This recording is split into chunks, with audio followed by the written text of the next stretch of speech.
मोठी बातमी येते। माजी मुख्यमंत्री ए.आर. अंतुले यांचा मुलगा नावेद अंतुले उद्या शिवसेनेमध्ये प्रवेश करणार आहे। शिवसेना पक्षप्रमुख उद्धव ठाकरेंच्या उपस्थितीमध्ये हा पक्षप्रवेश होईल।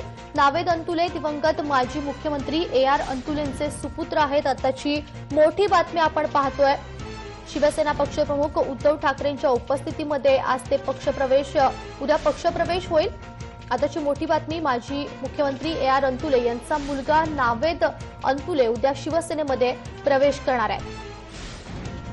आजच राजेंद्र गावित यांनी शिवबंधन बांधलेलं आहे आणि आणखीन एक महत्त्वाची मोठी बातमी, शिवसेनेमध्ये माजी मुख्यमंत्री ए.आर. अंतुले यांचा मुलगा नावेद अंतुले शिवसेनेमध्ये प्रवेश करणार आहेत आणि उद्या हा पक्षप्रवेश होईल। आताची मोठी आणि महत्त्वाची बातमी आपण पाहतोय। निवडणुकांना अवघे काही दिवस शिल्लक राहिलेले असताना पक्ष बदल हा होताना दिसतोय आणि या संदर्भात अधिक माहिती जाणून घ्या। जय महाराष्ट्राचे सिनियर पॉलिटिकल करस्पॉन्डंट आपल्यासोबत जोडले गेलेले आहेत दिनेश दुखंडे। दिनेश, आजच राजेंद्र गावित यांचा शिवसेनेमध्ये प्रवेश आणि उद्या ए.आर. अंतुले यांचे सुपुत्र नावेद अंतुले शिवसेनेमध्ये प्रवेश करणार आहेत।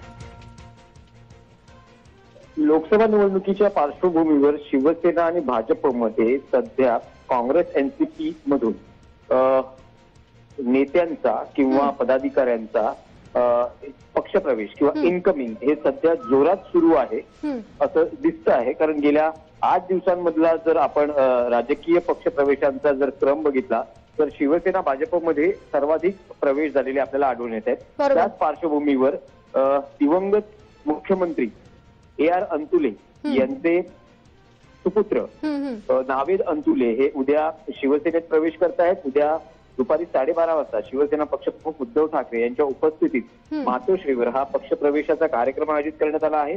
रायगडमध्ये नावेद अंतुले यांचं वलय आहे, ते युवा आहेत। या आधी त्यांनी 2 दिवसांपूर्वी स्वतः मातोश्रीवर ते उद्धव ठाकरे यांना भेटले होते। तसंच लोकसभेचे उमेदवार अनंत गीते यांच्याशीही त्यांची चर्चा झाली आहे। त्यामुळे निश्चितच नावेद अंतुले यांच्या पक्षप्रवेशाने लोकसभा निवडणुकीत शिवसेनेला मदत होणं स्वाभाविक आहे किंवा ताकद वाढणं स्वाभाविक आहे। निश्चित धन्यवाद दिनेश या सगळ्या सविस्तर माहितीसाठी। काही दिवसांपूर्वीच त्यांनी मातोश्रीवर जाऊन उद्धव ठाकरेंची भेट घेतली होती आणि उद्या ते पक्षप्रवेश करतील।